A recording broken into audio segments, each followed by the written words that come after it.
A continuar con la última charla del ciclo. Hoy la charla va a ser diagnósticos diferenciales en patologías inmunológicas a tener en cuenta a la hora de el diagnóstico diferencial de las alergias a las proteínas de leche de vaca. Por lo tanto, recuerden, nada más, antes de presentar a las expositoras, que luego de esta charla, de la de hoy, van a tener 2 semanitas, 3 en realidad, hasta el envío del examen final. Recuerden que se envía a través de un formulario de Drive, por lo tanto lo completan y lo envían las respuestas en el mismo formulario para que las podamos evaluar.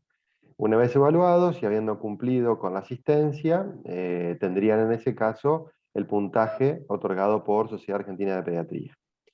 Bueno, dicho esto, sí, vamos a seguir entonces con la charla de hoy, que es un poco más de la muestra del manejo interdisciplinario en esta patología. En este caso, tengo el agrado de presentarla a la doctora Lucía Espósito. Ella es pediatra e inmunóloga infantil. Actualmente se encuentra ejerciendo en el Hospital de Niños de Paraná y en el Hospital de Niños de Santa Fe, en el Orlando Alasia de Santa Fe y en el San Roque de Paraná. La doctora además ejerce de manera privada en ambas localidades y, bueno, justamente va a abordar el manejo justamente en el diagnóstico diferencial de las alergias a las proteínas de leche de vaca. La va a acompañar quien es hoy la prosecretaria del Comité de Gastroenterología de la filial Río Paraná, Sociedad Argentina de Pediatría, la doctora Estefanía Siam. Ella es médica pediatra. Acá hay que corregir porque acaba de finalizar la formación como gastroenteróloga infantil, aguardando rendir ansiosamente el examen de especialista, pero ya habiendo completada su formación. Así que ambas doctoras van a hacer la presentación tanto del caso como de todo lo inherente a la charla como diagnósticos diferenciales. Yo los saludo y quedo a la espera de preguntas, dudas que surjan. Recuerden que esta es la última charla, por lo tanto puedan preguntar todas las dudas que hayan quedado. Obviamente que específicamente, aprovechando la tenemos a la doctora Espósito, en lo inherente a la exposición. Eh, y bueno, al finalizar la charla, como hacemos siempre, damos lugar a las preguntas que hayan ido haciendo por el chat, o quien se anima a hacer preguntas directamente prendiendo acá pantalla, los invitamos que sea así. La intención es que, como se lo venimos diciendo en las charlas anteriores, esto sea dinámico e interactivo. Así que bueno, buenas noches, les dejo lugar a la doctora Lucía Espósito. Bueno, gracias a todos los que están presentes. Voy a compartir mi pantalla. Esperen ahí para poder hablar de esto, ya que estamos hablando de este enfoque para el pediatra, de lo que es la alergia a las proteínas de la leche de vaca. Y bueno, vamos a hacer un enfoque pensando en las patologías inmunológicas que podemos tener en cuenta. Para comenzar, yo quiero hablar de, puntualmente cuando hablamos de inmunología, hablamos de inmunodeficiencias primarias como una de las patologías a estudiar. Ahora, cuando yo empiezo a decir errores innatos de la inmunidad, me estoy refiriendo a lo que antes llamábamos inmunodeficiencias primarias, pero ya a nivel mundial se ha cambiado el nombre. Así que bueno, voy a hablar de los errores innatos de la inmunidad, que son defectos genéticos del sistema inmunológico, que nosotros sabemos que nuestro sistema inmunológico está compuesto por un montón de células, proteínas, moléculas y de vías de señalización inter e intracelular, y donde al menos una de estos efectores tenga alguna alteración genética, nos podemos encontrar frente al diagnóstico de una inmunodeficiencia primaria. Al día de hoy, con la última clasificación internacional de los errores innatos de la inmunidad, que fue el del 2019, nos encontramos frente a 400 diferentes defectos génicos identificados, y lo importante de hablar es que los errores innatos de la inmunidad principalmente tienen una manifestación en los primeros años de vida. Como ven acá, edades de presentación de estos pacientes, solo un 20% se va a manifestar cerca de los 16 años, pero su gran mayoría se va a presentar desde el nacimiento hasta los 5 años de edad. Así que para el pediatra es una patología muy relevante a tener en cuenta cuando uno estudia a los pacientes. el sistema inmunológico antes nosotros creíamos que cuando estaba defectuoso se manifestaba con infecciones. Esa era como la teoría o el dogma tradicional de la inmunología.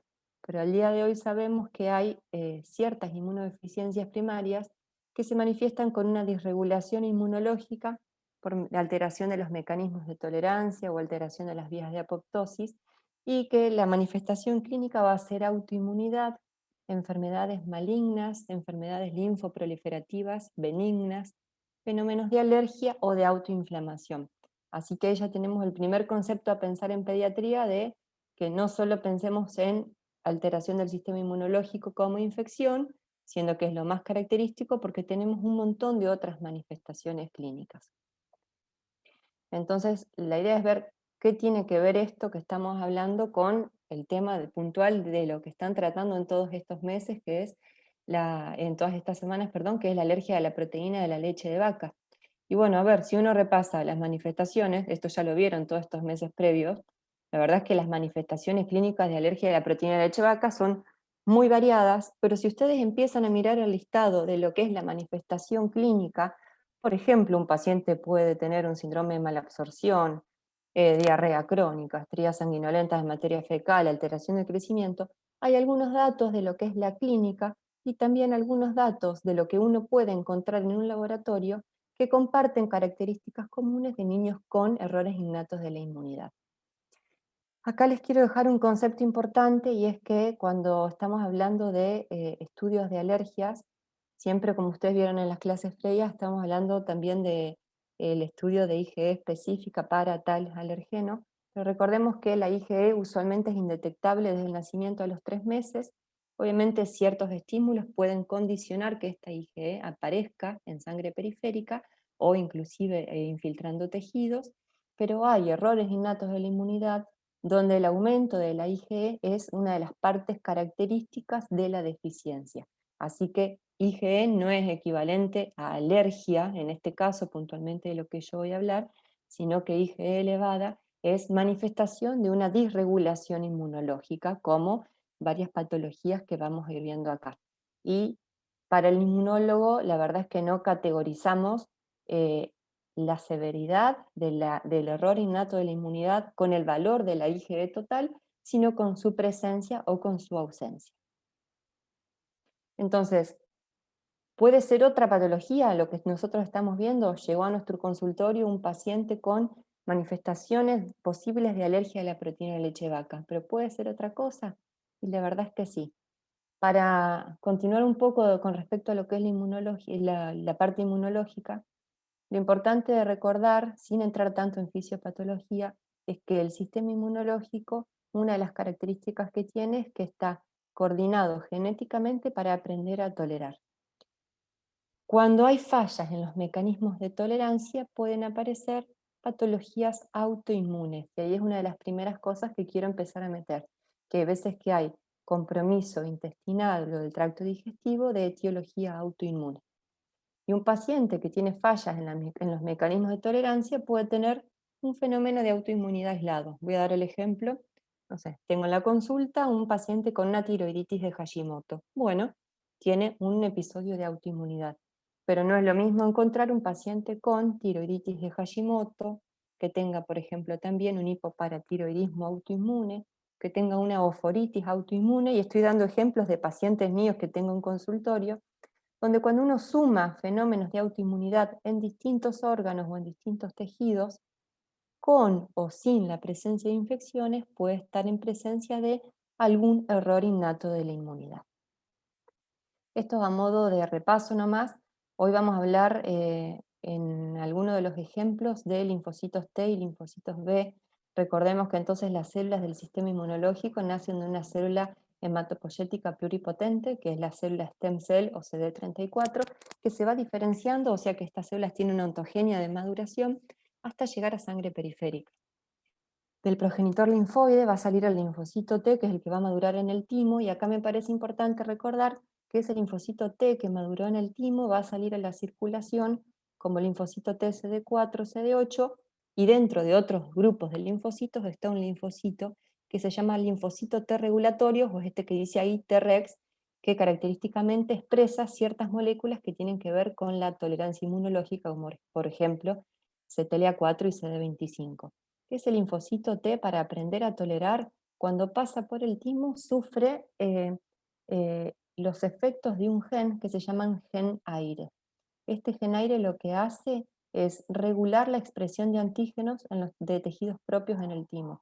Si uno piensa cuando el linfocito T entra al timo, ese timo le muestra al linfocito T, por ejemplo, estructuras del páncreas, estructuras de intestino, estructuras del hígado, y entonces ese linfocito T, cuando está madurando, si reconoce mucho a estructuras, por ejemplo, vamos a hablar de páncreas, lo reconoce con mucha avidez, ese linfocito tiene que morir por apoptosis, o sea, entrar en una selección negativa.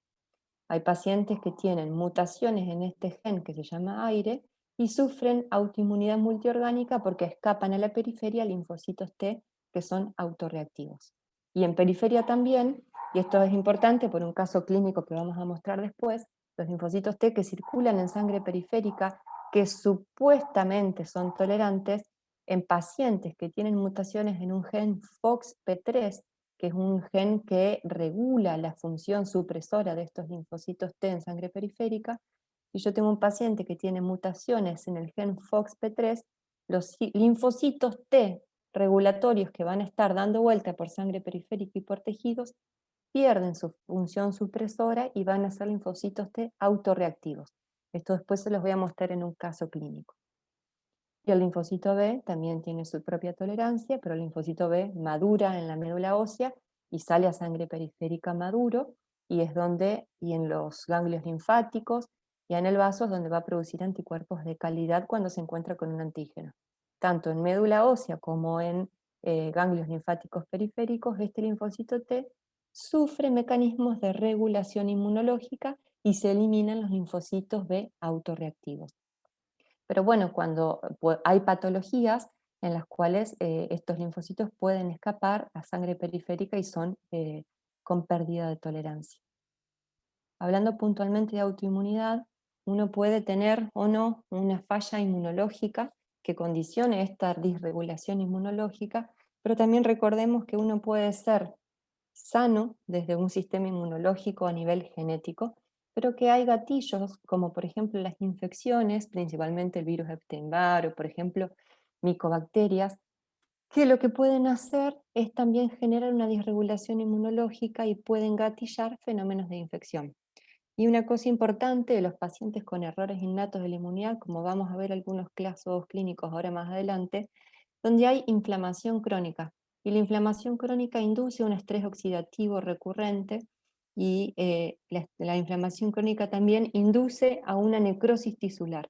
Cuando hay necrosis tisular, todos estos detritus celulares tienen que ser reconocidos y captados por células presentadoras de antígeno para poder ser eliminados. Pero bueno, estos detritos celulares pueden gatillar fenómenos de autoinmunidad porque son reconocidos por células del sistema inmunológico. Así que es importante tener en cuenta que el medio ambiente, como las infecciones y que la inflamación crónica también pueden gatillar autoinmunidad y perpetuar este círculo de inflamación que se puede presentar en algunos pacientes con errores innatos de la inmunidad, pero también en pacientes sanos o con otras patologías que no son inmunodeficiencias. Bueno, entonces ahora, ¿qué tiene que ver todo esto que estamos diciendo? ¿Cómo vamos a llegar a poder entender los pacientes de lo que estamos hablando? Vamos a repasar una última cosa, y es que nuestro sistema digestivo está lleno de componentes del sistema inmunológico. Todo esto que yo hablaba antes del linfocito T que sale a periferia, del linfocito B en periferia, de la célula dendrítica que actúa como célula presentadora de antígeno, están presentes en nuestro tracto digestivo. Y hay una homeostasis entre nuestro sistema inmunológico y todas las noxas que tenemos de afuera. Recordemos que gran parte del ADN de nuestro organismo está formado por esta microbiota intestinal, pero también están, por ejemplo, los alimentos que incorporamos que pueden inducir daño o no, entonces hay una homeostasis en el sistema inmunológico. Cuando tenemos homeostasis del sistema inmunológico, las citoquinas proinflamatorias no generan daño ¿Por qué? Porque el sistema inmunológico activa sus mecanismos de tolerancia y ahí es importante recordar estos linfocitos T regulatorios, entre otros mecanismos de tolerancia que tiene el sistema inmunológico, entonces hay una homeostasis. Pero cuando hay pérdida de la tolerancia a nivel intestinal o a nivel sistémico, este sistema inmunológico se activa y esas citoquinas proinflamatorias de las que nombré previamente pueden llegar a producir daño. Y esto es lo que estamos viendo en los pacientes que vamos a ver en cuestión más adelante. Cuando hablamos de errores innatos de la inmunidad, y esto es un reporte de una casuística francesa, que no habla exclusivamente de pacientes pediátricos, porque los errores innatos de la inmunidad no son exclusivos de la pediatría. Hoy, al día de hoy, por ejemplo, un 40% de los pacientes que tienen inmunodeficiencias primarias son adultos. Pero bueno, los pacientes con errores innatos de la inmunidad pueden acumular inflamación y autoinmunidad. Y esto puede aparecer durante toda la vida y en general se sabe que la inflamación y la autoinmunidad, más allá del tiempo de aparición en el que se manifiestan los pacientes, genera un pronóstico negativo en la sobrevida del paciente, ya sea por infecciones, ya sea por inflamación crónica con este estrés oxidativo, con fibrosis de tejidos y demás. Así que es importante el reconocimiento precoz de estos pacientes para poder tratarlos adecuadamente. Y acá hay algo que me parece importante y es que se sabe que en pacientes con errores innatos de la inmunidad el riesgo de enfermedad inflamatoria intestinal es hasta 80 veces mayor que en la población sana. Y otro dato para tener en cuenta, ya que hablamos de inmunología en general, el riesgo de citopenias autoinmunes, por ejemplo, anemia hemolítica autoinmune, trombocitopenia autoinmune y demás, es 120 veces mayor que en la población que no tiene un error innato de la inmunidad. Así que realmente es súper importante el reconocimiento de estos pacientes para poder dar un tratamiento adecuado, porque esto va a tener que ver en el pronóstico de vida de estos pacientes. Y ahora les quiero mostrar algunos casos clínicos como para ir mostrando de forma muy clara esto que veníamos hablando previamente, de cómo puede ser que yo capaz que tengo un paciente que sospeché una alergia a la proteína de leche de vaca, que es lo que nos trae hoy a esta reunión, pero dándole la vuelta al caso, capaz que encontramos otra patología. Esta es una paciente que al día de hoy tiene 5 años, es una única hija de padres no consanguíneos. Recordemos siempre que cuando estudiamos inmunidad debemos preguntar si hay consanguinidad en la familia, porque hay patologías de herencia autosómica recesiva que son más comunes si hay consanguinidad familiar. Y que no había antecedentes familiares de inmunodeficiencias primarias en el grupo familiar. Fue una nena nacida a término, de peso adecuado para edad gestacional, se hizo la pesquisa neonatal que fue normal, la mamá tuvo un embarazo totalmente sano, serologías negativas, onfalorexis normal a los 4 días, o sea que el cordón umbilical se cayó sin infección y sin complicaciones, que eso es algo que los inmunólogos preguntamos, que bueno, llega a mi primer consulta a los 18 meses de vida, y el motivo de consulta había sido que tenía fiebre y urticaria alérgica desde siempre. Y ahí empiezo a preguntar un poco su historia clínica. A los 15 días de vida había tenido un episodio de fiebre de 39 grados centígrados. La asumieron como una sepsis neonatal, con una distensión abdominal muy marcada. Lo llamativo es que agrega un hilo intestinal con una perforación. Ingresó a quirófano a los 19 días de vida. Hacen una resección de 6 centímetros de colon transverso. Tenía signos de necrosis y bueno, quedó con una ostomía. Posteriormente hace una oclusión intestinal con nueva cirugía y el diagnóstico final fue de una enterocolitis necrotizante. En su casa, a los 2 meses, empieza con deposiciones, con estrías sanguinolentas y eran unas deposiciones más bien desligadas. No era una diarrea acuosa, pero la mamá te refería que habían perdido un poco la consistencia. En ese momento el pediatra piensa en una alergia a la proteína de leche de vaca y persistió con ciertos síntomas digestivos de distensión, dolor y alguna diarrea de manera intermitente hasta los 2 años de vida. Supuestamente en ese momento se había hecho un cambio en su alimentación a un hidrolizado.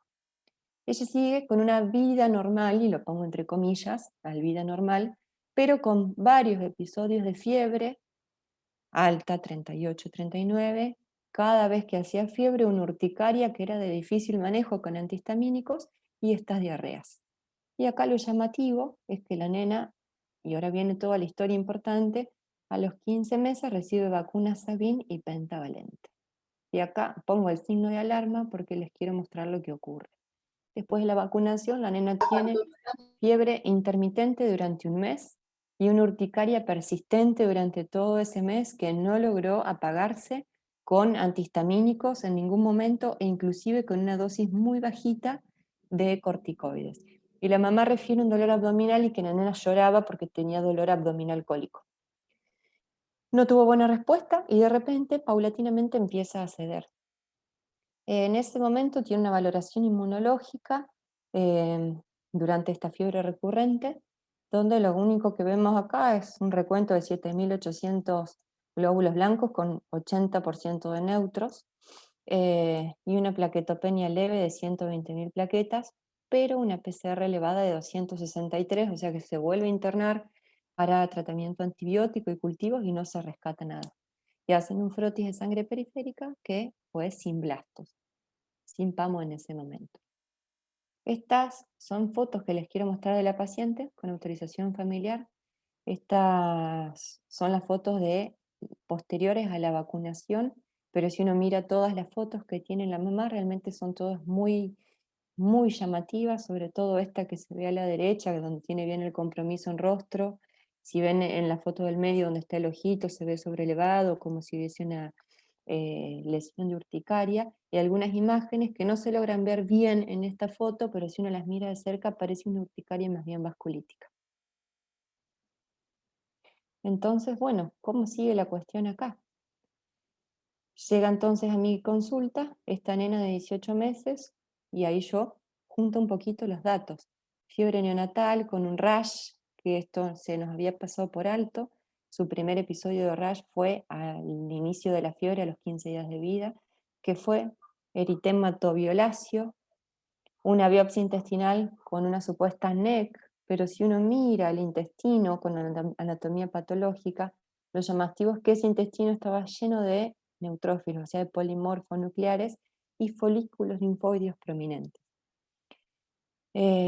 Y esta alergia a la proteína de leche de vaca, en un momento se hace una endoscopia digestiva y lo que encuentran es una hiperplasia nodular linfoidea sin signos compatibles con la enfermedad inflamatoria intestinal.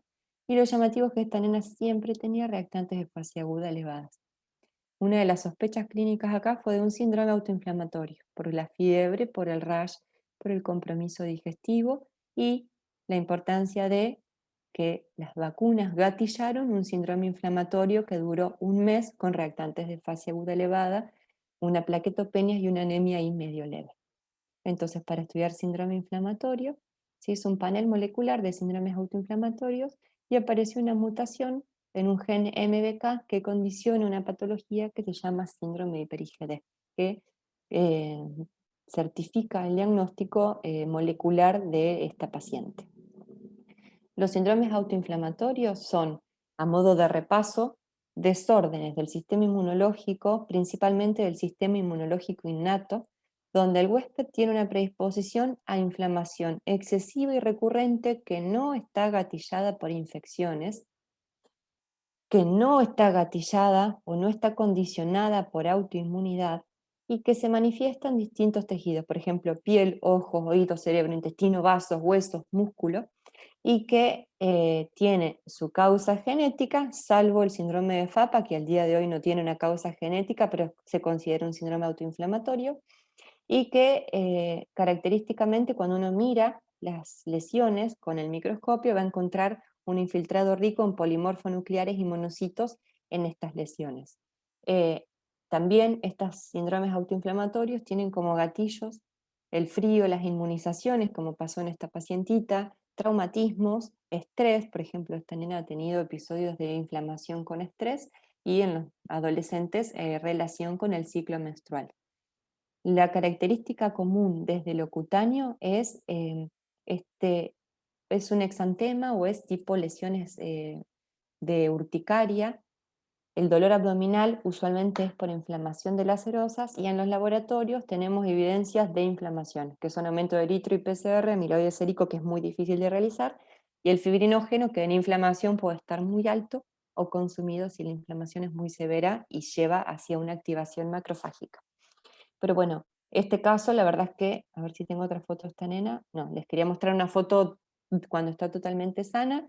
Esta nena lo que está recibiendo ahora es un fármaco que se llama canakinumab, que interviene en esta vía de las citoquinas proinflamatorias, principalmente, o sea, fundamentalmente en lo que es la interleuquina 1, porque en estos pacientes el sistema inmunológico está disregulado y hay una cascada inflamatoria hacia arriba, o sea, hay una proinflamación, con citoquinas como factor de necrosis tumoral alfa, interleuquina 1, interleuquina 6, que lo que hacen es atraer glóbulos blancos al supuesto sitio de inflamación, aumentan la síntesis de reactantes de fase aguda, por ejemplo, aumentan la PCR producida en los hepatocitos, inducen la fagocitosis, activan las vías de complemento, producen fiebre, anemia y la característica hipergamma-globulinemia de estos pacientes.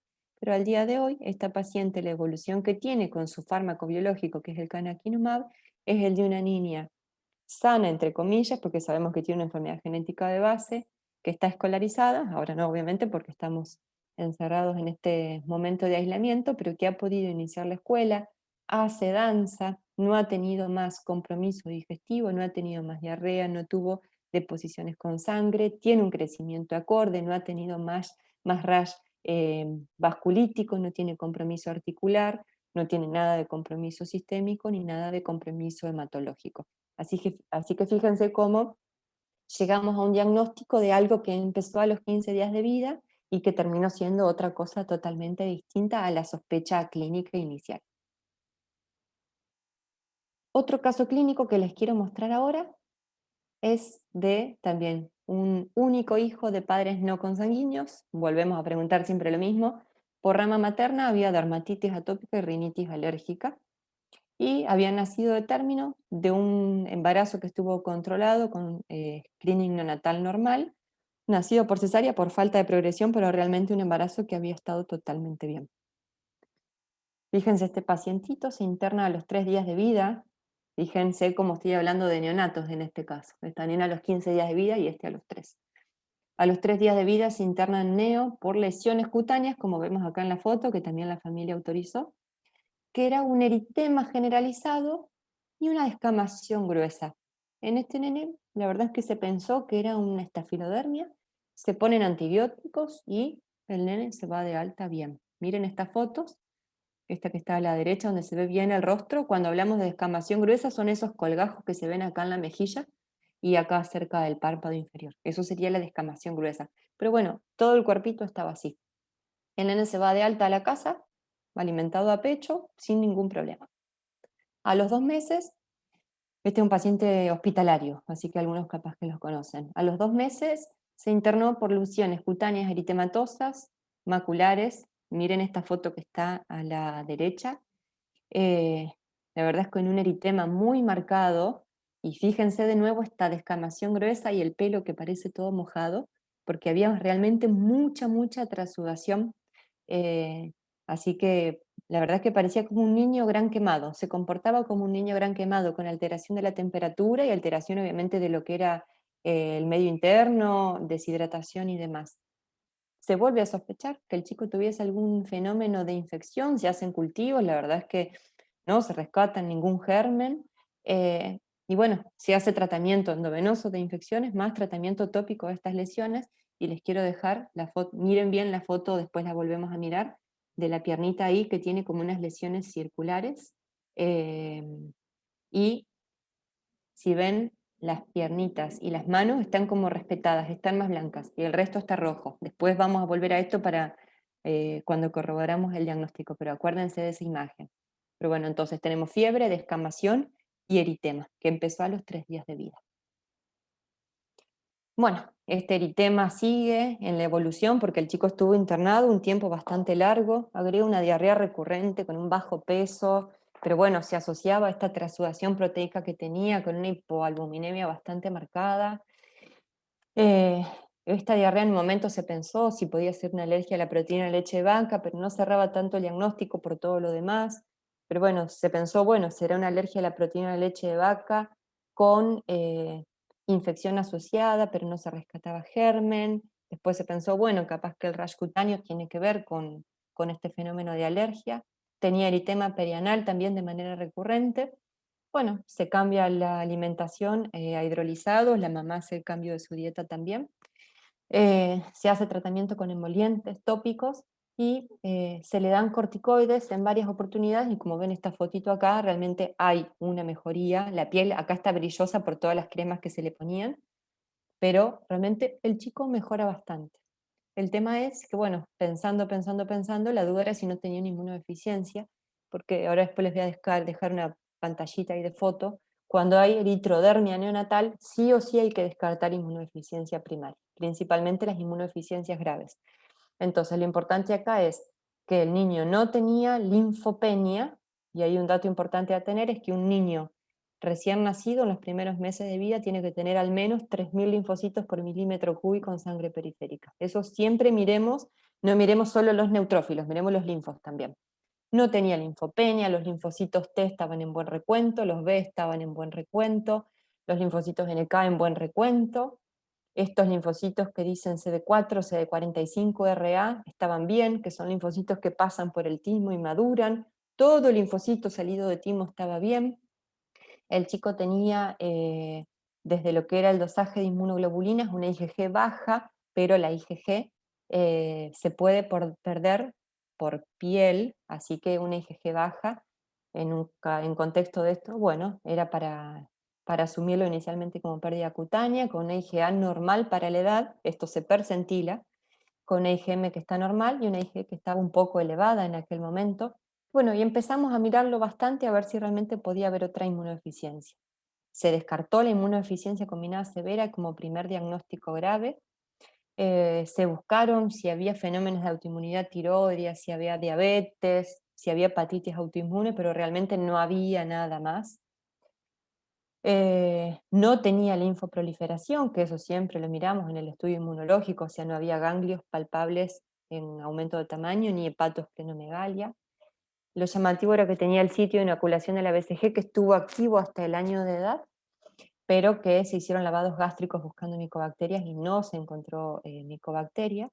Y después lo que vimos fue que, bueno, con ciclos intermitentes el paciente tenía mejoría, y cuando confirmamos un diagnóstico empezó gamma globulina humana, bueno, cuando sospechamos un diagnóstico, perdón, empezó con gamma endovenosa porque era parte del tratamiento.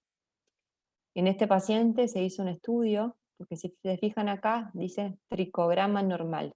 Lo que hicimos fue sacarle un poquito de pelo del que tenía y mirarlo al microscopio, porque hay una enfermedad, que es la que se confirmó en este chico, que es del Hospital San Roque de Paraná, que se llama síndrome de Netterton, que es una enfermedad de herencia autosómica recesiva. Él heredó de la mamá y del papá un alelo mutado, y él heredó los dos, por eso manifiesta esta patología, que se manifiesta con eritrodermia neonatal. Miren, ahora les muestro esta foto. Miren este paciente cómo está ahora. Fíjense la importancia de hacer un buen diagnóstico, de hacer un seguimiento. Esta es la foto del niño sin corticoides, sin nada. Directamente solo algunas cremitas y nada más. Pero bueno, este niño tiene diagnóstico de síndrome de Netterton, que es un error innato de la inmunidad de herencia autosómica recesiva, o sea que tanto varones como mujeres lo pueden padecer, que usualmente es un eczema de inicio precoz con una eritrodermia neonatal marcada, una dermatosis ictiosiforme y la ictiosis lineal circunfleja, que es esto que estamos viendo en esa foto, que son esos circulitos que vemos en las piernas, pero lo puede tener y lo tuvo en todo el cuerpo, y esto lo presenta de manera como periódica cuando hay exacerbaciones de la enfermedad, y aparece lo que se llama tricorrexis invaginata en la microscopía del cabello, que se ve más adelante, no de tan chiquititos, que es que uno mira el cabello y es como pelo de caña de bambú, con un pedacito invaginado dentro de otro, y hay defectos de la inmunidad que puede requerir como parte de su tratamiento antibióticos de profilaxis y, por otro lado, la gamma globulina humana supletoria, que mejora muchísimo su condición cutánea. Así que bueno, en este niño evolutivamente, todos sus síntomas han desaparecido. Él tiene 4 años, está escolarizado, va al jardín de infantes.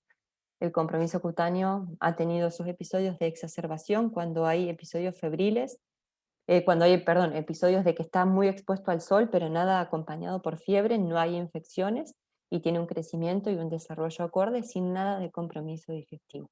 Así que acá tenemos otro diagnóstico diferencial de lo que es el síndrome o sea, en las alergias de la proteína de leche de vaca. Y si uno hace una revisión de lo que es los estudios del síndrome de Netterton, lo que habla es que estos chicos tienen alteración severa de lo que es la barrera cutánea, hipotermia, infecciones cutáneas recurrentes, pueden tener, como no, infecciones respiratorias o infecciones gastrointestinales y manifestaciones gastrointestinales como dolor abdominal, vómitos y diarrea, alteración del crecimiento de varias causas, inflamación crónica, aumento del catabolismo, mala absorción, alergias alimentarias e infecciones recurrentes.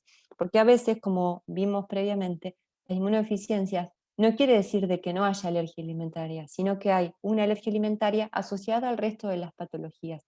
En este chico la verdad es que desde que se hace el diagnóstico y la sospecha se hizo una alimentación totalmente normal y el chico no manifestó complicaciones cuando se alimentó con derivados de la proteína y la leche de vaca, pero tranquilamente lo podría tener, pero lo importante acá es no dejar de lado el diagnóstico de alergia a la proteína de leche de vaca, sino mirar si no puede haber otra cosa más asociada a a este cuadro clínico que estamos encontrando.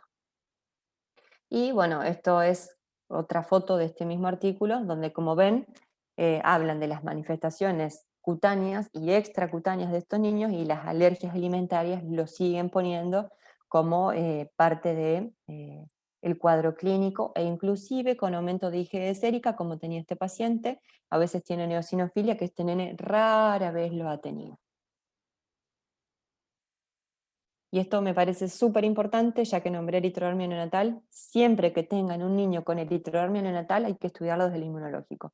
Recordemos que la eritrodermia es una enfermedad inflamatoria de la piel que se caracteriza con eritema y descamación, que usualmente es más del 90% de la superficie corporal total, con los riesgos obviamente que lleva esta descamación, que son la deshidratación, la hipernatremia, la hiperpirexia, infecciones cutáneas y sistémicas, porque se pierde parte de esta barrera cutánea. Y hay patologías, que es el cuadro más grande, que no son patologías de origen de inmunodeficiencia, por ejemplo, candidiasis congénita generalizada, puede manifestarse con eritrodermia neonatal, pero inmunodeficiencias primarias, sobre todo lo que es inmunodeficiencia combinada severa, que es la urgencia diagnóstica del inmunológico, debemos pensarlo. Y acá dejo rápido lo que es inmunodeficiencia combinada severa, es una inmunodeficiencia que combina defecto del linfocito T, o sea, defecto de la inmunidad celular, que recuerden que el linfocito T puede combatir infecciones por micobacterias, por hongos, por parásitos, por virus, y colabora con el linfocito T para combatir bacterias y para generar anticuerpos de buena calidad, más un defecto en la inmunidad humoral, o sea, mediada por el linfocito B o anticuerpos. La incidencia es de 1 cada 50.000 recién nacidos vivos. La expectativa de vida es de 1 a 2 años si no se hace el tratamiento curativo, que es el trasplante de médula ósea, si no estos pacientes fallecen de infecciones. Y más o menos en Argentina se deberían diagnosticar 15 casos nuevos por año, y realmente tanto en Santa Fe como en Paraná hemos tenido pacientes con inmunodeficiencia combinada severa, así que esto es para tener el ojo bien abierto de mirarlo y de sospecharlo. Esto es una emergencia diagnóstica y terapéutica, porque claro, estos niños, como por el defecto inmunológico que tienen riesgo de infecciones recurrentes, virus, hongos, bacterias, micobacterias, y pueden asociar retraso en el crecimiento, muguet recurrente o refractario, diarrea crónica, molusco contagioso, infecciones por todo lo que quieran, requieren el trasplante como tratamiento curativo, pero todo lo que es la profilaxis de infecciones, inclusive tratar esa vacuna BCG que se le dio al nacimiento, donde le inoculamos una micobacteria que está viva a un niño que no tiene linfocitos T para frenar a esa micobacteria, hasta llegar al trasplante, que es el tratamiento curativo. Ahora les muestro otro caso clínico, que es de un varón. Bueno, fíjense, no estamos hablando solo de varones, primer caso era una niña. Este es el segundo hijo de padres sanos no consanguíneos, nacido de término de peso adecuado para edad gestacional. A los 6 meses hace una neumonía con un empiema pleural, se rescata un Staphylococcus meti-R en el líquido pleural, requiere RM por esta neumonía, la verdad que estuvo complicado. Hace un shock séptico con rescate de una pseudomona en hemocultivos, y hace un eritema cutáneo bastante extenso a los 6 meses, con una descamación gruesa, que se pensó inicialmente que era una reacción alérgica a fármacos. A los 8 meses empieza con una diarrea recurrente, con sangre oculta en materia fecal, y ahí se sospecha una alergia a la proteína de leche de vaca. La verdad es que este chico tenía muy poco seguimiento médico y mal medio socioeconómico, y ahí empezó un estancamiento en el peso. Yo lo conozco más o menos en esta internación de los 12 meses, porque el nene entra a terapia intensiva con un shock hipovolémico, con una diarrea crónica secretora intratable, por eso lo puse en rojo. Es llamativo, una diarrea que era crónica, pero en este caso era secretora, bien tipo acuosa e intratable, y las pérdidas llegaban hasta 200 por kilo, y persistieron las pérdidas a pesar del ayuno prolongado y que tenía nutrición parenteral total. No se le podía dar nada por boca porque lo que se le daba por boca aumentaba su ritmo de pérdida, pero en ayuno seguía perdiendo 200 por kilo. Miramos siempre que tenemos estas diarreas difíciles, la región perianal, no había fístulas y no había abscesos perianales, y asociaba una hipoalbuminemia severa, que es lo esperable en estas diarreas tan intratables y secretoras. Se hace una veda y una videocolonoscopía, que la verdad es que gastroenterología le costó muchísimo progresar porque había mucho edema, así que solo se progresó hasta el colon sigmoides, y macroscópicamente había edema intestinal y una rectosigmoiditis, y cuando hacen la microscopía había mucho edema en duodeno, y en recto y sigma aplanamiento epitelial con aumento de trama vascular y abscesos crípticos. Lo dejo ahí en rojo para que nos llame la atención la presencia de abscesos crípticos. Bueno, ahí se hace la consulta inmuno por sospecha de una enfermedad inflamatoria intestinal, por la diarrea con alto ritmo de pérdidas, los abscesos crípticos y esta rectosigmoiditis.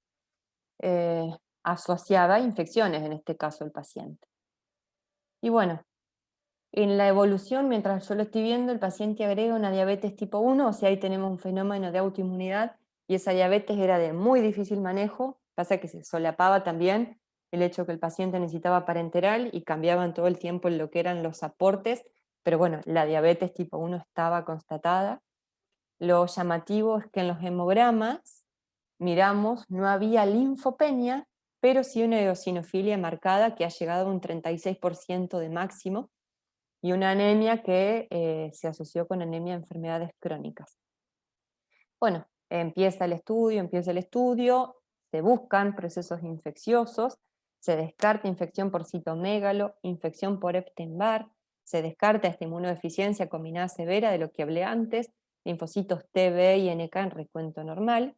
Se hace un estudio que se llama prueba de dihidrorodamina, que es normal, que descarta enfermedad granulomatosa crónica, que es un defecto donde el neutrófilo puede fagocitar, pero no puede producir radicales libres de oxígeno para matar las bacterias intracelulares que acaba de fagocitar, pero fue normal, y que una clínica de la enfermedad granulomatosa crónica es la enfermedad inflamatoria intestinal, pero se descarta esta patología, y lo que se hace es la marcación de estos linfocitos que se llaman CD4, CD25, FOXP3 positivos. Por eso les mostré la diapositiva al ingreso, cuando empezamos a estudiar esta clase. Fíjense que hablábamos de esa tolerancia que se produce en sangre periférica por parte de los linfocitos T regulatorios, y este paciente no tenía expresión de la proteína FOXP3.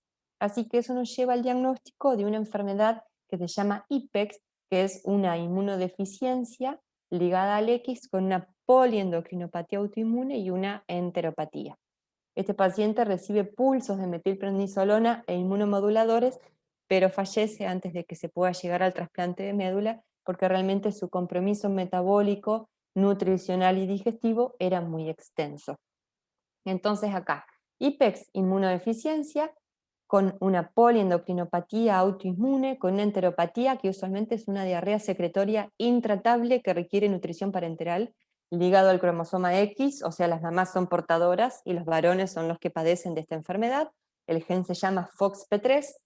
A nivel cutáneo se manifiesta con un eczema severo que condiciona un perfil TH2 con aumento de IgE y eosinofilia. A nivel cutáneo, un rash psoriasiforme, una alopecia universal puede tener, pero esta alopecia es por autoinmunidad y cheilitis.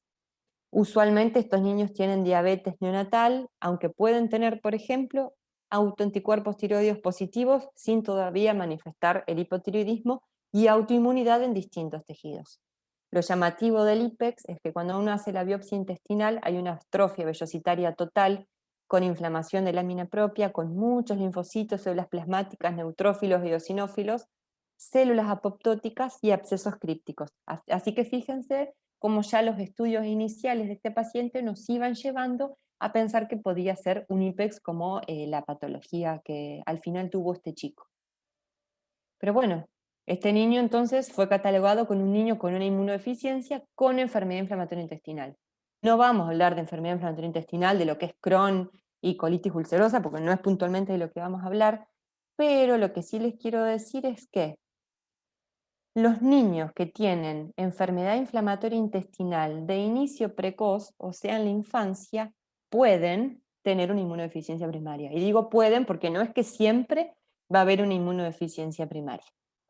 Y esta enfermedad inflamatoria intestinal del niño no está relacionada en un 100% con lo que vemos en los adultos, que es el medio ambiente. O sea, no estamos hablando de infecciones, de dieta, de vacunas, que se cree que a veces pueden gatillar, sino que acá hay una alta carga genética con menos carga de lo que es el medio ambiente.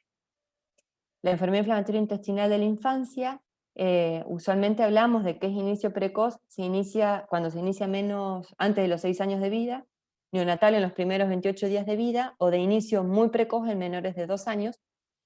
Y lo importante es que del 100% de pacientes con enfermedad inflamatoria intestinal, un 10 a un 20% pueden tener un error innato de la inmunidad, pero bueno, vieron que error innato de la inmunidad se escribe igual que enfermedad inflamatoria intestinal, pero bueno, en este caso sería 10 a 20% puede tener un error innato de la inmunidad, y se cree, o sea, por los estudios, acá dejé el nombre del médico estadounidense que se llama Alan Fisher, de la casuística que él tiene, que de estos pacientes con error innato de la inmunidad e enfermedad inflamatoria intestinal, un 30% tuvo un diagnóstico previo de alergia a la proteína de la leche de vaca. Y lo importante es que los niños que van a tener inmunodeficiencia asociada a la enfermedad inflamatoria intestinal tienen características que son distintivas, como un compromiso colónico más severo, como vimos en este niño, más apoptosis en la histología, eosinófilos en criptas y mucha más atrofia vellositaria que un niño sin inmunodeficiencia asociada. Usualmente tienen poca respuesta a tratamientos convencionales. Fíjense cómo este pacientito fallece sin que se llegue a un trasplante, porque hay muchas más comorbilidades y porque el intestino no respondía. Tienen peor curso clínico y mayor severidad que pacientes adultos y que pacientes sin error innato de la inmunidad, y pueden tener manifestaciones extraintestinales asociadas, como vimos en este niño, por ejemplo, que tenía autoinmunidad. Así que la morbilidad y la mortalidad, si hay un error innato de la inmunidad, es más alta que en niños inmunocompetentes. Esto no lo vamos a repasar, pero bueno, en este niño que tuvo una enfermedad inflamatoria intestinal, se descartó deficiencia de SIAP, deficiencia de CD25, síndrome de Wiskott-Aldrich, porque eso da plaquetopenia, enfermedad granulomatosa crónica. Pero bueno, acá lo dejé como para que vean que hay un montón de errores innatos de la inmunidad que pueden manifestarse con cuadro digestivo. Y nombré recién síndrome de Wiskott-Aldrich porque los niños con síndrome de Wiskott-Aldrich, que es una enfermedad genética ligada al X, o sea, de nuevo los varones la padecen, la manifestación inicial suele ser un símil alergia a la proteína de la leche de vaca con rash cutáneo y con compromiso digestivo, que es una diarrea recurrente. Lo característico de estos chicos es que tienen en el hemograma plaquetopenia, y si uno mira el frotis, encuentra que las plaquetas son muy chiquitas, o sea, microplaquetas, y que el defecto génico lo que condiciona es que haya una alteración anatómica en el tamaño de las plaquetas y no son microplaquetas por autoinmunidad. Entonces estos pacientes, uno le hace tratamiento inmunomodulador o inmunosupresor y no responde su plaquetopenia, y la gran mayoría de estos niños, si no llegan al trasplante, mueren de infecciones severas, por ejemplo, el citomegalovirus por deficiencia del linfocito T asociada, esto es lo más característico, y si no fallecen de infecciones son las hemorragias del sistema nervioso central, una de las causas de muerte por traumatismos usualmente. Pero bueno, Este es otro de los diagnósticos diferenciales desde lo inmunológico de alergia a la proteína de leche de vaca, y que con mirar un hemograma ya podemos orientar al diagnóstico. Acá les dejo otro artículo. Vieron que antes yo lo que nombré es que tener una inmunodeficiencia primaria no quita de que uno no pueda tener alergia, porque uno puede manifestarse con una alergia más signos de disfunción inmunológica que lleve a esta disregulación. Después, si quieren, le paso estos artículos porque realmente están interesantes. Y si uno mira las manifestaciones alérgicas de los errores innatos de la inmunidad, a la derecha están algunos de los nombres de las patologías. Por ejemplo, acá en el medio dice síndrome de Netterton, y que una de las manifestaciones puede ser lo digestivo. Y bueno, acá están más o menos todas las que uno podría en algún momento buscar como para empezar a estudiar estos pacientes. Realmente es una guía que está bastante interesante. Y después también esta tabla está interesante porque habla de inmunodeficiencias primarias que se manifiestan con inflamación o con autoinmunidad. Y si uno mira varios listados acá, hay varias donde va a decir, por ejemplo, a gamma globulinemia ligada al X, que es la enfermedad de Bruton que todos conocemos, donde no hay linfocitos B, por ende no tengo anticuerpos y requiero gamma de por vida, gamma globulina supletoria. Pueden tener enfermedad inflamatoria intestinal, si se fijan, la inmunodeficiencia como un variable, que también compartimos entre varios colegas pediatras, pacientes con esta inmunodeficiencia, que son niños que requieren gamma globulina supletoria porque no producen inmunoglobulinas de calidad, pueden tener enfermedad inflamatoria intestinal, y así, realmente son varias las que podemos encontrar. Por ejemplo, síndrome de DiGeorge, que ahí te comparto DiGeorge con algunos de los colegas acá presentes. El síndrome de DiGeorge, que es esta patología que puede dar retraso madurativo con riesgo de esquizofrenia a futuro, con cardiopatía, cono truncal, con alteración de línea media, con fisura alveolo-palatina, con inmunodeficiencia. Estos niños también pueden tener enfermedad inflamatoria intestinal. Así que fíjense cómo se van solapando todas estas manifestaciones clínicas, pero lo importante es mirar un poco más allá del intestino o un poco más allá del tracto digestivo, porque nos puede orientar un poco el diagnóstico el mirar hasta el fenotipo del paciente, o como vimos recién en Wiscott-Aldrich, mirar un laboratorio. Bueno, acá les dejo otras, realmente esto es largo, pero bueno, después al que esté interesado se lo puedo compartir con gusto. Y este es un artículo que me pareció súper interesante, que habla de que inmunodeficiencias primarias pueden ser mal diagnosticadas como alergia a la proteína de leche de vaca, y fíjense acá, son pacientes varones y mujeres, y les voy a dar un ejemplo acá. Caso número 1, un niño varón que se diagnosticó de inmunodeficiencia primaria con 6 años y 5 meses, que al mes de vida empezó con síntomas que fueron eczema, neumonía, sepsis y absceso pulmonar. Signo de sospecha de alergia a la proteína de leche de vaca, eczema. Después, otro caso clínico, miremos el del 3. Paciente diagnosticado de inmunodeficiencia a los 6 meses. Al mes de vida empezó con eczema, neumonía, petequias, meningitis, diarrea crónica, diarrea sanguinolenta, sepsis. Signo de sospecha de alergia a la proteína de leche de vaca, vómitos y eczema. El caso 7. Un diagnosticado a los 4 meses. Al mes de vida empezó con los síntomas, que tuvo una sepsis neonatal y diarrea sanguinolenta. El signo de sospecha de la alergia a la proteína de leche de vaca fue diarrea sanguinolenta. Después, otro de los chicos, signo de sospecha, que es el caso 6, alteración del crecimiento. El caso 4, eczema generalizado y diarrea severa. Esos fueron los signos de sospecha de alergia a la proteína de leche de vaca. Y ahora miramos acá de lo que son los pacientes, y fíjense, el caso número 1, lo característico de los laboratorios y que se sospechó alergia a la proteína de leche de vaca era por eczema, y de sus laboratorios lo llamativo era una eosinofilia y IgE elevada en sangre periférica. El diagnóstico de este paciente fue síndrome hiper-IgE autosómico dominante. Ahora les voy a mostrar otra foto. El pacientito que tuvo eczemas generalizados del nacimiento, que era el caso 2, tenía 15.872 eosinófilos por milímetro cúbico, con IgE más de 3.000. Y fíjense abajo, linfocitos T bajitos, B bajitos también. Este caso, el paciente tenía una inmunodeficiencia combinada severa. El caso 3, que tenía vómitos y eczema, tenía eosinofilia leve con aumento de IgE más de 2000 y, bueno, no está el hemograma, pero el diagnóstico fue síndrome de Wiskott-Aldrich. El caso número 4 sería, sí. La sospecha de alergia a la proteína de leche de vaca fue por eczema generalizado, diarrea severa.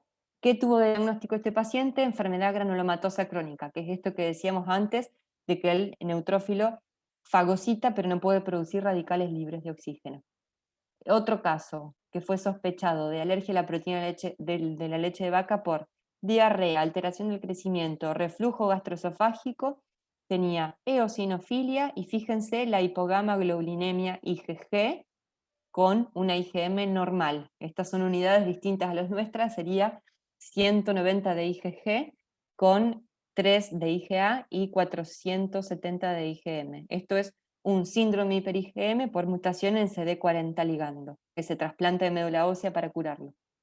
Otro niño, alteración del crecimiento y eczema, agamaglobulinemia, y otro caso con diarrea sanguinolenta e hipogamaglobulinemia.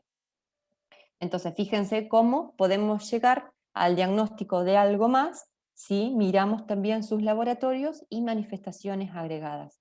Esto a modo muy breve para no cansarlos, síndrome hiper-IgE es una enfermedad autosómica dominante, o sea, se puede manifestar en varones o en mujeres, que se caracteriza por un eczema de difícil manejo, que se hace generalizado usualmente en el primer año de vida, aumento de eosinófilos e IgE en sangre periférica, con infecciones que se llaman purulentas por abscesos fríos porque hacen colecciones, pero no con los signos de flogosis típico que solemos ver, y pueden o no tener candidiasis.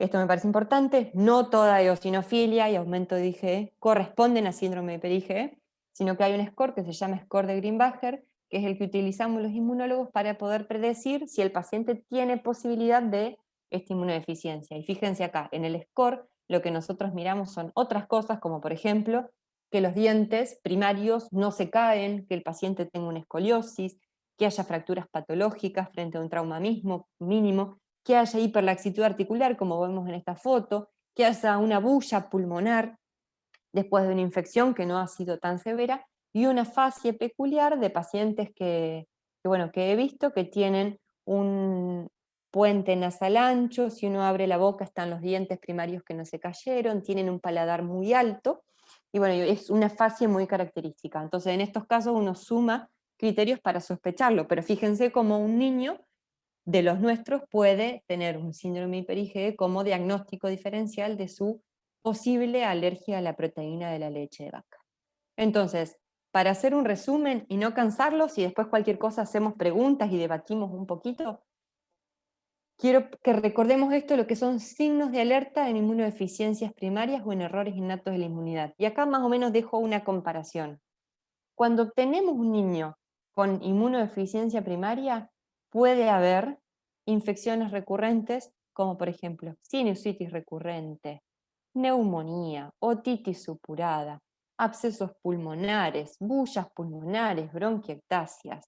En cambio, si uno mira lo que es el tracto respiratorio del niño con alergia a la proteína de leche de vaca, uno puede encontrar una tos crónica, puede encontrar sibilancias, puede encontrar disnea, pero usualmente las infecciones son las del niño sano, no infecciones de sospecha de inmunodeficiencia como vemos en estos casos. A nivel del tracto digestivo, diarrea crónica en inmunodeficiencias primarias, giardiasis de muy difícil manejo, por ejemplo, en deficiencias de anticuerpos como en la enfermedad de Bruton, abscesos hepáticos, por ejemplo, en agamaglobulinemia ligada al cromosoma X.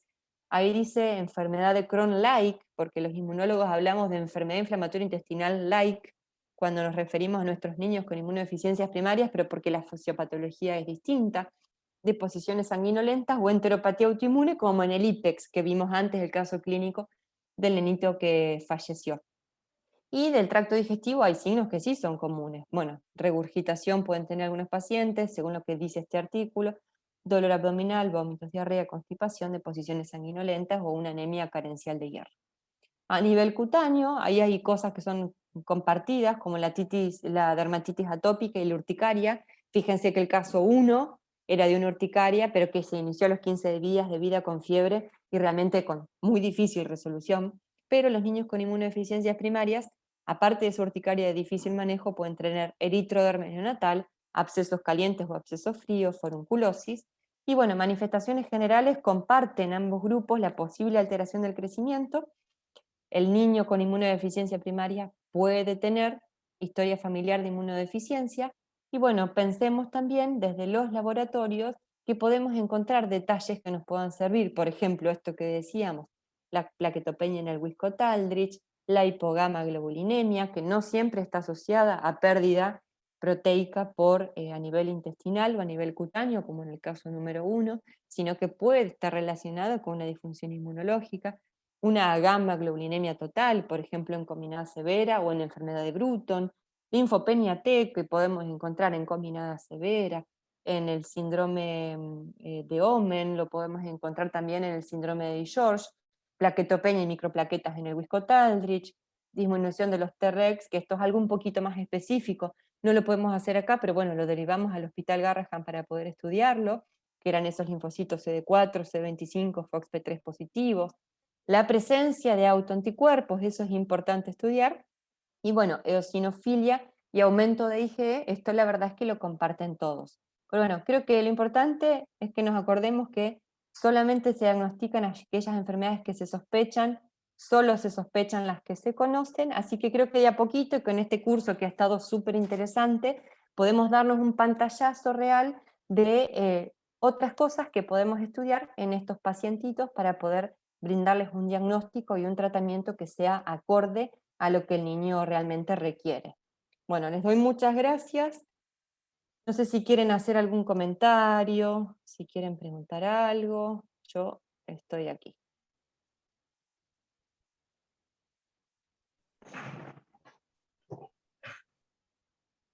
Y no haberlos atormentado, capaz que hablé muy rápido.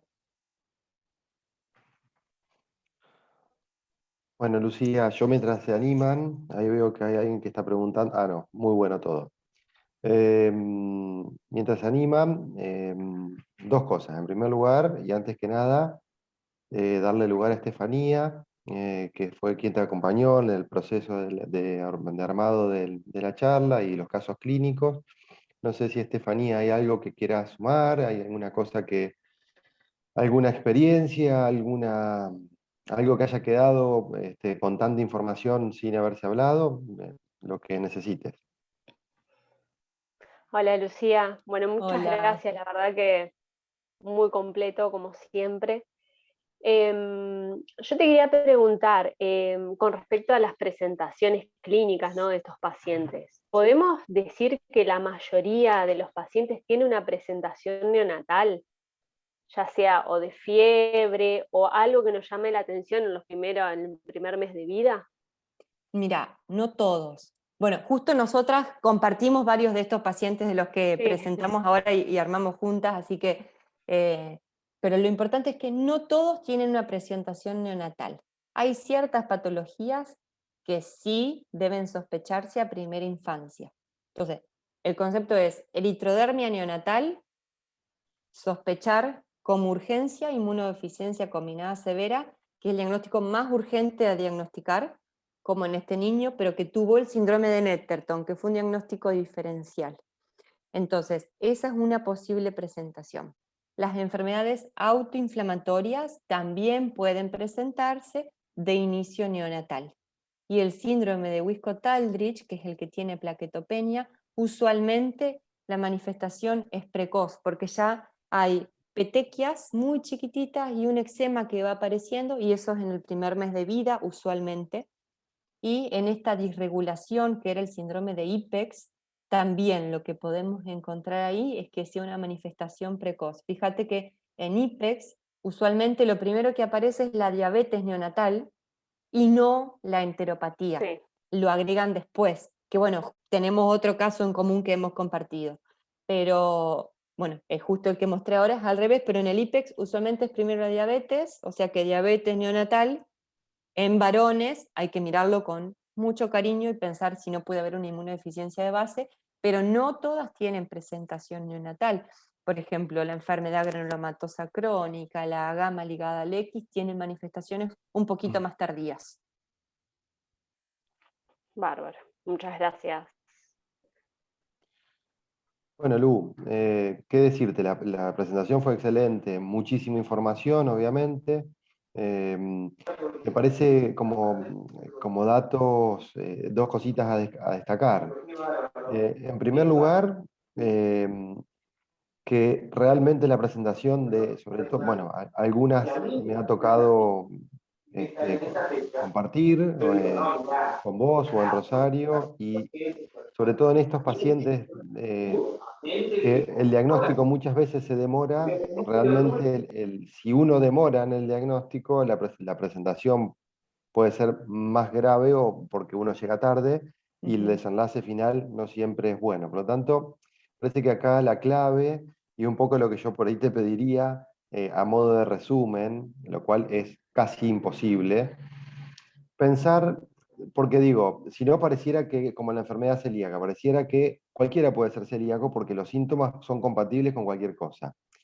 Salvando la distancia, lo que intento decir es, lo que no quiero es que los pediatras se me vayan asustados pensando que cada uno de sus pacientes con alergia se van a terminar siendo un IPEX o van a terminar Bien. siendo alguna desregulatoria. Entonces, sabiendo que esto además es mucho menos frecuente, pero sí que un poco ya lo transmitiste en la anteúltima diapo, es decir, cuáles son las banderas rojas, cuáles son los signos de alarma que uno tiene que tener en cuenta, que me parece, si querés reforzarlo, esto de decir cuándo en estas patologías pensar de que más allá de una alergia puede haber algo más, cuando además claramente muchas veces pasa de que incluso aún no han aparecido el resto de las manifestaciones y que el tratamiento mismo de una alergia muchas veces te marca en que esto es nada más que una alergia y no es otra cosa, porque por ahí aparecen estos síntomas posteriormente, o bien no, y anduvo excelente, la respuesta fue favorable, fin del tratamiento, fin de la historia. Bien. Un poquito de decir, ¿cómo hago para discriminar? O un poquito en mente hasta dónde estudiar, que es el otro punto de estas patologías inmunológicas, que claramente es resorte tuyo, nosotros acompañamos o te pasamos cuando sospechamos que haya algo más, y empezamos estudios, es decir, hasta dónde llego en este paciente de que yo como pediatra en el consultorio me dieron las herramientas para claramente mejorar el tratamiento que ya venía haciendo de una alergia, pero en qué cositas puedo hacer y en qué situaciones un poquito de estudios empiezo a hacer. O Bien. hasta dónde llego para después pasártelo para decir, bueno, tampoco ni te derivo todo, digamos, pensando en Sí. que claramente las alergias son más frecuentes y que claramente andan muy bien, la gran mayoría, y en cuáles empiezo a pensar en mandártelo y ya algo voy adelantando de laboratorio. No sé si se entiende, o Perfecto. sea, Sí, sí, sí. Perfecto. está Sí, perfecta la justo. presentación y es excelente, como te No, lo no, dije, está bárbaro. toda la información puesta, pero quiero que no se me vayan huyendo despavoridos No, a por esto favor, de por que puedo. favor. Bien, y justo ahí respondo a Claudia, que escribió por el chat, que dice, un paciente con APLB, con IG elevada, cuando pienso en inmunodeficiencia. Bien, entonces, recordemos, no toda IG elevada y no toda eosinofilia es inmunodeficiencia. Inmunodeficiencia puede manifestarse en varones o en mujeres, así que el sexo es indistinto, miremos en ambos casos. Hay de las que pueden manifestarse con APLB, son más frecuentes las que están en varones, o las que van a ser más severas son las que nombré que son de varones, así que miremos un poquito en esa parte. Si bien la APLB suele tener una buena evolución, como vos estás diciendo, y hay pacientes que pueden demorarse un poco más en resolver, y siguen siendo una APLB. Estamos que no resuelva rápido no quiere decir que no vaya a ser una alergia a la proteína de leche de vaca. Pero usualmente estos niños van a tener alguna que otra cosita agregada. Siempre preguntar si hay consanguinidad familiar, siempre preguntar los antecedentes familiares, si hay algún hermano que haya tenido diagnóstico de inmunodeficiencia o haya tenido manifestaciones similares, y fijarnos sobre todo desde lo que es fenotípico. Entonces uno puede mirar primero el examen físico. Si hay alteraciones en las facies, por ejemplo, el niño con síndrome de George, si después buscan fotitos de síndrome de George, lo van a ver, porque es una facie con puente nasal ancho, con frente amplia, orejas bajas y desplegadas. Entonces, mirando eso uno ya puede ver. uno puede encontrar plaquetopenia, por ejemplo, en el síndrome de Wiskott-Aldrich, y no hay mucho más para ver. La eritrodermia neonatal, ya dijimos, eso sí o sí va a obligar a que la valoración inmunológica se presente. Lo mismo que una urticaria que no logre resolver, que se mantenga persistente y se haga crónica. Crónica hablamos mayor de 6 meses, no una urticaria aguda. Pero urticaria recurrente, severa, como vimos en el primer caso, y que se hace crónica, sí. Y después, infecciones. El niño sano puede tener 10 anginas leves por año y ser sano, 8 otitis eritematosa por año y ser sano, pero la infección del inmunodeficiente es infección profunda, supurada, recurrente, que deje secuela o que no responda bien a antibióticos. Entonces, si cumple algo de eso, si tengo una neumonía con derrame pleural que me hace bulla, una neumonía recurrente, neumonía y bronquiectasias, otitis supurada recurrente, que no siempre es del mismo oído, pensando en algo anatómico, sino que es bilateral, con la necesidad de diábolos bilaterales porque tiene supuración persistente. En eso miro si no puede haber inmunodeficiencia y ahora digo los laboratorios que pueden orientar ustedes inicialmente. O infección oportunista, una persistencia de la activación de la vacuna BCG, que después si quieren mirar en lo que es el calendario de vacunación, está bien escrito lo que es la reacción normal de la vacuna BCG, todo lo que se sale de lo normal, hay que mirarlo con cariño, entonces la persistencia de la BCG, infección micótica, candidiasis cutánea o mucosa recurrente. Recordemos que en el primer año de vida un niño puede tener muguet, sí, pero el muguet que se hace refractario, el muguet que asocia alteración del crecimiento con, sumando, por ejemplo, infección cutánea micótica, es otra cosita para mirar. Entonces, fíjense, no es solo la APLB lo que estamos mirando acá. Miramos un poco más allá del tracto digestivo y es candidiasis, infección severa, recurrente o infección oportunista, alteración del crecimiento que no se logre justificar cuando uno empieza los tratamientos de la APLB, que usualmente tienden a ir mejorando paulatinamente, pero tienden a ir mejorando. Y si uno mira bueno, y la presencia de autoinmunidad, pero bueno, usualmente el niño pequeño que tiene autoinmunidad, que lo más característico es la diabetes neonatal, el diagnóstico en algún momento llega porque hace la cetoacidosis como la hace un niño de 4 años que hace un debut diabético. Así que eso no lo vamos a pasar por alto. Y la diarrea crónica intratable, como tuvo ese caso del nene que era la diarrea secretoria con pérdidas de 200 por kilo, eso sí es algo para mirar. Y de los laboratorios siempre quiero remarcar que tenemos a la mano la posibilidad de hacer un hemograma.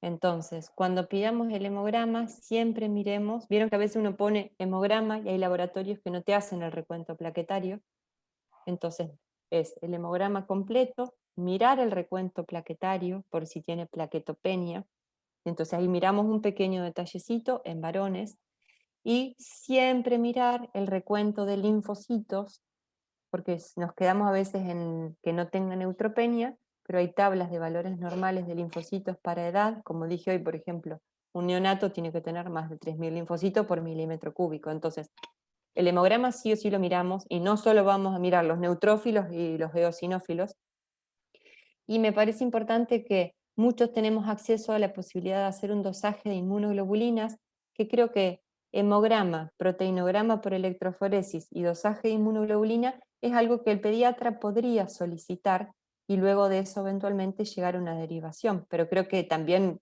parte de la valoración del gastroenterólogo, porque cuando a ustedes algo no les termina de cerrar, es ahí donde también hacen la interconsulta. Creo que esto es un trabajo en equipo, es lo que ve el pediatra en el día a día, más lo que ve el gastroenterólogo y la posibilidad de que el inmunólogo encuentre algo.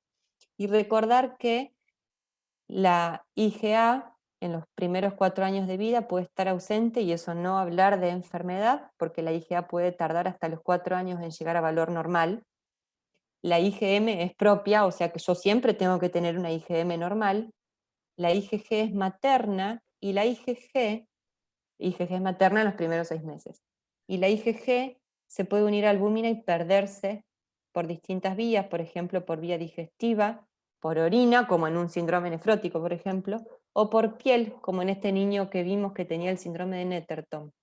Entonces, cuando yo veo un dosaje de inmunoglobulinas y veo una IgG baja, me sirve mucho ver cómo está la albúmina, porque si yo tengo albúmina baja e inmunoglobulina G baja, puedo pensar de que capaz que hay pérdida. Entonces, si vamos a aprovechar una extracción, me parece que hemograma, proteinograma por electroforesis y dosaje de inmunoglobulinas, que serían las 4, IgG, IgA, IgM, IG, sería algo inicial que estaría bueno como para que de ahí uno pueda ver ese laboratorio y eventualmente decidir seguirlo al paciente, porque uno no siempre se va a montar en hacer un montón de estudios inmunológicos, sino que muchas veces uno da pautas al pediatra, las deja por escrito, habla con los padres y va citando, y eventualmente uno puede hacer el diagnóstico de alguna inmunodeficiencia en su futuro. Las que se manifiestan con enfermedad inflamatoria intestinal, que era ese cuadro que yo mostré, compromiso colónico más severo, que tiene mayor morbimortalidad, usualmente terminan saltando o llegando a la consulta inmunológica porque ustedes nos lo derivan por la edad de aparición o por refractariedad de los tratamientos. Entonces ahí volvemos a trabajar en equipo. Pero bueno, creo que es súper dinámico el manejo, pero no quiero que les quede el concepto de que todo chico tiene que llegar a la consulta del inmunólogo, pero sí mirar esos detalles, el fenotipo, qué otras cositas hay desde lo que es lo infectológico, el crecimiento, qué gérmenes hay, y mirar laboratorios, mirar cómo están los linfocitos, ya es algo súper importante. No sé si queda claro o, o querés que lo redondee un poco más. No, está perfecto, Lu. Ya lo habías dicho en la presentación y lo pusiste en el Bien, cuadrito, pero la verdad es que quería esto, hacerlo más de manera clínica, que es esto que perfecto. hiciste recién. Eh, la verdad es que me parece súper completo la presentación. Creo que hace al diagnóstico diferencial, es por eso que te pedimos esto y creo que es de la manera que venimos mostrando en estas charlas. Tiene que ser de manera interdisciplinaria. Para eso estamos todos. Acá esto no cierra el círculo nadie y creo que el ¿No? pediatra, como también lo venimos repitiendo, es el Messi de la cancha y tiene que distribuir el juego. En esa distribución del juego, nadie mejor que él para saber cuáles son sus alfiles que lo van a acompañar en esa jugada de ajedrez. Por lo tanto, digo, creo que esto es un poquito la intención del manejo de la alergia. No es ni una forma ni la otra forma de alergia, no es retardada ni inmediata, sino que además también puede ser que no sea una alergia y que tengamos un compromiso disregulatorio de base como para pensar en que algo más pueda estar sucediendo. Creo que no hay preguntas, Lu. Creo que todos están agradeciendo la claridad de la charla, que claramente fue así que no sé si alguien se anima, Claudia, que te veo ahí con cámara prendida, no sé, Ceci, Cavallo, las nombro solamente no para incomodarlas en realidad, para que se animen a hacer el comentario que quieran. Igual, después si quieren escribirme o algo, yo tampoco tengo problema, o de pasarle los artículos que están realmente súper interesantes para compartir. Si alguien después quiere, no tengo inconveniente en compartir esa parte también. Felicitaciones, Lu, la verdad que muy claro y muy bien y tal cual, de esto de cuando no cierro, que no todo es alergia, o uno pensar en otras, con otras clínicas, derivarlo a tiempo y sobre todo sospecharlo, porque a veces se lleva más una sorpresa. Y cuando no responden a los antialérgicos, con el caso del nene de la urticaria, que vos hay cosas que vos ves cuando no funciona y no responde como debería ser, siempre plantear si no hay otra cosa dando vuelta, ¿no? Sí, Que se asocie o no, que no sea diagnóstico. tal cual. Hola. Hola. Sí. Hola, ¿qué tal? ¿Cómo estás? Discúlpame, te hago una consulta. Yo soy Lorena Esquel. Hola Lorena, ¿cómo estás? Bien, Sí, te escucho. ¿cómo te va? Quería preguntarte por un pacientito que yo tengo. Mi paciente tiene 4 años y medio. Al año de vida llegó al consultorio, hicimos el diagnóstico de alergia a la proteína de la leche de vaca. Con una evolución media tórpida, le agregamos ahí con un laboratorio completo prácticamente a los 2 años porque no terminaba de resolver la alergia, en donde se constata también una IgE al huevo, pero las IgE a leche eran todas negativas, o sea que fue una alergia a la proteína de leche de vaca, IgE no mediada IgE. Sí al huevo. Hizo dieta de exclusión a la de leche hasta 2 años y medio, donde empezó a tolerar, y de ahí ya estuvo tuvo el alta con la leche, pero más o menos entre los 3 años y medio y 4 empezaron a aparecer otra vez esos rayas como de brotes, porque él había tenido en principio proctorragia y eczemas con compromiso respiratorio. Siempre tuvo tratamiento preventivo con el neumonólogo porque su broncorreactividad, o sea que nunca se terminó de resolver esa broncorreactividad.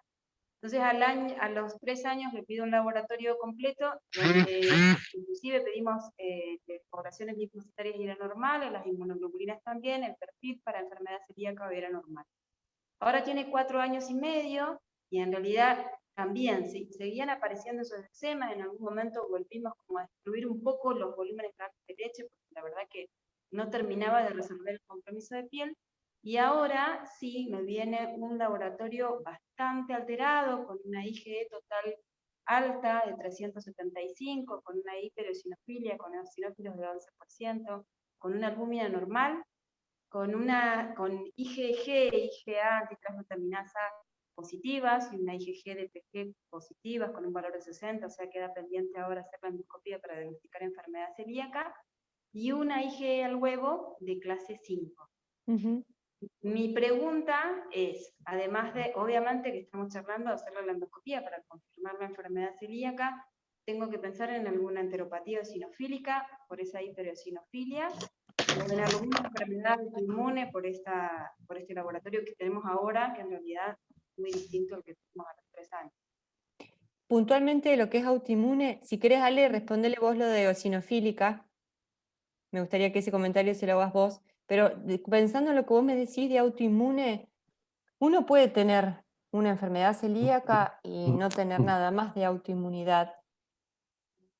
En próximos laboratorios yo creo que lo debes tener hecho, hepatograma, Tiroides, una glucemia y perfil tiroideo normal. Entonces, yo no pensaría en algo disregulatorio, porque tranquilamente, disregulatorio primario, o sea que tengas una enfermedad monogénica.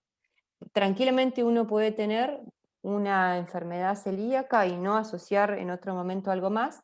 Sí, por lo que ya veo, descartaste deficiencia de IgA, sí, porque tenés transglutaminasa IgA positiva, así que descartaste deficiencia de IgA, que esa sería como una de las cosas que sí o sí tendrías que ver, y ya tenés muchas cosas descartadas también de todo lo que estábamos hablando antes, porque fíjate, ya tenés poblaciones, sí. hay por ejemplo varias patologías que suman linfopenia T, dentro de todo lo que yo venía nombrando, después si querés te paso el artículo, pero suman linfopenia T como diagnósticos diferenciales. Yo creo que me quedaría ahí con respecto a profundizar en lo de autoinmunidad, y Ale, si querés comentarle lo de la patología eosinofílica.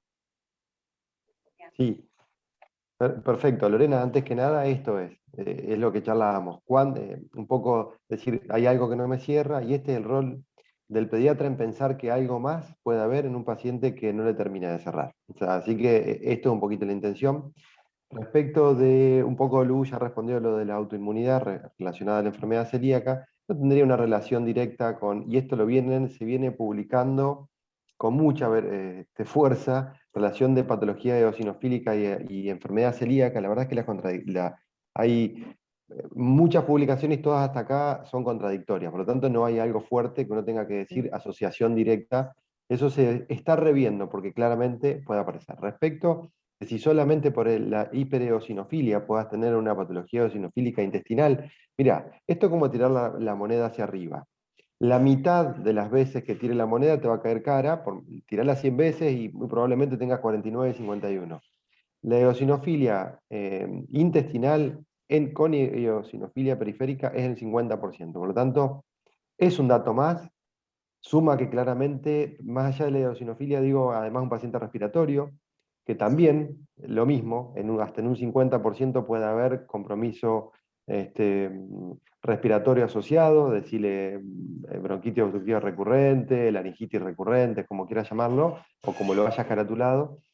Tanto, creo que en el momento de la endoscopía no le vas a hacer ningún daño tomando más biopsias de la que tomamos habitualmente, que es lo que habitualmente hacemos, donde pensamos que esto puede hacer más allá de una enfermedad celíaca, corresponde y no demora demasiado el procedimiento, mapear esófago, estómago y duodeno con muestras, y eso tranquilamente lo hablas con el gastroenterólogo por si no se le ocurrió, o en la notita de derivación claramente le pedís de que descarte patología eosinofílica asociada porque venís atrás de un paciente con características particulares. También es verdad de que a esa edad, con 4 años, me queda un poco grande el diagnóstico de alergia que empezó al año a proteínas de leche de vaca, con hiper y con IgE negativas, eso sé si podés opinar, claramente. Y por otro lado, con una hiper IgE, con una IgE al huevo alterada y que sigue estando persistentemente alterada. O sea que claramente hay cosas que no me terminan de cerrar. Con más razón, pienso en que ya la endoscopía la tiene merecida, no hay ningún problema con que mapees y claramente te puede ayudar. Pensando de que además la patología eosinofílica intestinal también muy pocas veces tiene relación con los RAS, porque si vos recordás, la Sí, sí. patogenia de la patología eosinofílica intestinal no es la misma que de una patología por APLB o la que fuera una patología alérgica mediada por IgE. Pero, volvemos a lo mismo, no le vas a generar ningún riesgo asociado tomando biopsia adecuadamente de esófago-estómago más allá del duodeno. No sé si un poco respondí la pregunta. Steffi, lo que quieras, y Ceci lo mismo. Sí, eso de mapear, o sea, de hablar con el gastroenterólogo para descartar una enfermedad eosinofílica, mapeando, además de duodeno, estómago y esófago, y también aclararle al gastroenterólogo, o si hay posibilidad de hablar con el anatomopatólogo, para que en las muestras de las biopsias hagan el recuento de eosinófilos, porque muchas veces sucede de que nos hablan de un aumento de eosinófilos, pero para nosotros es importante tener el recuento de ellos. Entonces, por ahí, como para cerrar un poco, tratar de hacer esa comunicación tanto con el gastro y con anatomía patológica para que hagan ese recuento, ya que se va a mapear, digamos, y se va a hacer la endoscopía. Bárbaro. Bueno, Sí, yo y quiero- desde la parte, perdón, de la parte de alergia, también descartar si esa sensibilidad a huevo es clínicamente o no, porque que tenga una IgE alta Claro, puede estar sí, asociada a síntomas o que esté sensibilizado y que él al comer huevo no genere, entonces eso también te sí, puede sí, dar un patrón. Y sí, es sí. súper importante en el caso de hacer biopsias y que le hagan recuento eosinófilo y también pueden ver los ganglios, porque también ahí tenemos lo que es la inmunidad innata, en lo que es mucosa digestiva, entonces también te puede orientar. Perfecto. Bueno, clarísimo. Muchísimas gracias. Excelente la presentación y muy, muy agradecida. Bueno, ¿alguien más que se anime a hacer algún comentario, al menos de algún paciente que hayan tenido, o alguna sospecha, como hizo la doctora, que al menos tiene ese paciente picando y que de alguna manera todos podamos contribuir? No sé si hay pediatras de renombre presentes, a ver si alguna se anima. No quiero nombrarla porque se Yo va a miré la enojar. lista y casos clínicos, varios son conocidos por alguno de los que están conectados. Así que es interesante. Vos ponés más presión que yo, Lu, ¿eh? Yo miré la lista.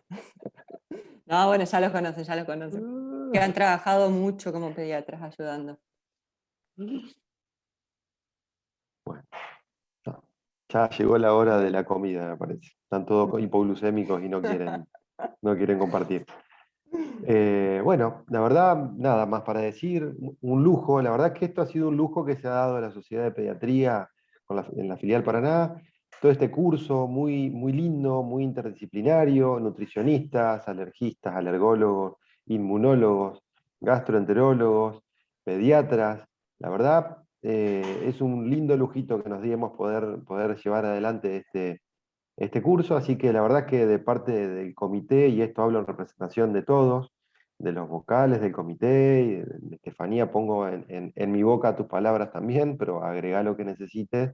Eh, Gracias a todos por la participación, excelente, como les decimos siempre, esto queda grabado, les van a llegar el link, como fueron llegando de las charlas anteriores, para que puedan reconsultar y que esto sirva hacia adelante con futuros pacientes y que nosotros podamos acompañar, pero quizás un poco menos, porque el pediatra tenga más herramientas y nosotros quedemos ya rezagados a que el paciente no se pudo cerrar y finalmente lo cerramos nosotros, no porque no querramos ayudar antes, sino porque la intención es que este curso de herramientas a que el pediatra como clínico pueda muchas veces empezar a redondear al paciente solo. Tanto Estefanía no vamos a quedar sin trabajo, Lucía también, Cecilia también, porque la intención Pero es que el bueno. pediatra tenga más trabajo. Nada, en serio, en este momento de pandemia donde todo es más difícil, la consulta es más difícil, la derivación del paciente es más difícil, creo que esto no es menor y es un lujo que nos pudimos dar en pandemia, hacer este curso a distancia, virtual, para dar herramientas para la consulta y la investigación. Así que de parte mía, muchísimas gracias a todos. Recuerden la fecha para entrega de examen, le va a llevar a través del correo, como le fueron llegando todas las invitaciones previas, el formulario para completar, devolver, y con eso finalmente llegarán los certificados con los créditos correspondientes por la participación en el curso. Estefi, las chicas, si hay alguna de comité, que en este momento pego una mirada, si alguien quiere agregar algo, lo que sea, es el momento. No, más que nada, yo creo que ya dijiste todo, Ale. La verdad que muchas gracias a todos por participar, sobre todo a los expositores que dedicaron el tiempo, el armado de clases y demás. El hecho, bueno, de dar herramientas a los pediatras es re importante, y también el hecho de saber que el paciente no es de un solo especialista, sino la importancia de la interdisciplina, como lo fuimos mostrando en las diferentes clases. Así que eso creo que también me parece interesante para remarcar. Y no mucho más, creo que ya dijiste todo, Ali, y comparto tus palabras. Hablo demasiado, tengo que empezar a hacer más silencio. Bueno, muchas gracias a todos, que terminen muy bien el día.